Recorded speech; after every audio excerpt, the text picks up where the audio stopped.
Докаде ќе оди владата и кои се методи ќе ги искористи во напорите да ги убеди граѓаните да излезат на референдумот на 30 септември. Покрај се присутноста во медиумите и на социјалните мрежи, покрај отвореното распределување на јавни средства за така наречената информативна кампања, се погласни се информациите за директен притисок врз граѓаните за застрашување, особено врз оние од јавната администрација, по секоја цена да излезат на референдумското изјаснување.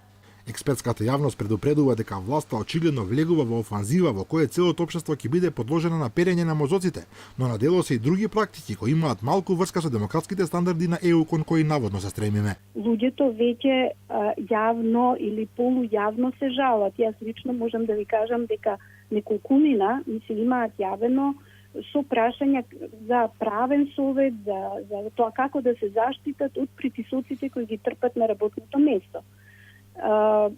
Бидејќи овде имаме битка за цензусот, се разбира дека на владата нема да биде сосема неважно како се гласаат граѓаните, меѓутоа е многу важно да се постигне високиот цензус. Тоа е 908.000 граѓани да излезат за да референдумот се смета за успешен. Алфа веќе неколку недели добива информации од вработени во јавниот сектор кои се жалат на притисоци преку закани и казни, а како што велат немаат каде ни да се пожалат бидејќи второстепените комисии се распуштени. Па јас веќе 7 години работам во едно од министерствата.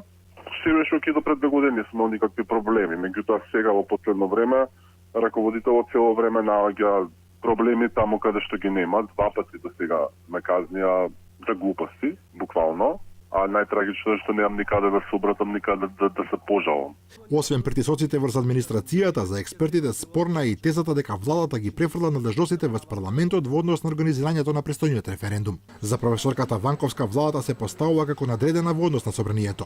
Иако Заев им даде налог на министерствата да извадат средства, а некои министри веќе се пофалија и колку пари ќе дадат за кампањата, сега се прави пресврт во смисла дека тој е обврска на собранието, кое патем и не поседува приватни средства. Ова е незаконско однесување и однесување кое е спротивно на препораките на Венецијанскиот кодекс, каде што е јасно кажано дека јавни средства, јавни фондови од страна на властите во кампања на референдум мора да биде забранета. Експертската јавност вели и дека владата напросто не и дава еднакви можности на ниту една друга опција која има спротивен став од незиниот, да ги презентира своите гледишта и кога е во прашање преспанскиот договор, но и воопшто во врска со членството во НАТО и во Европската унија.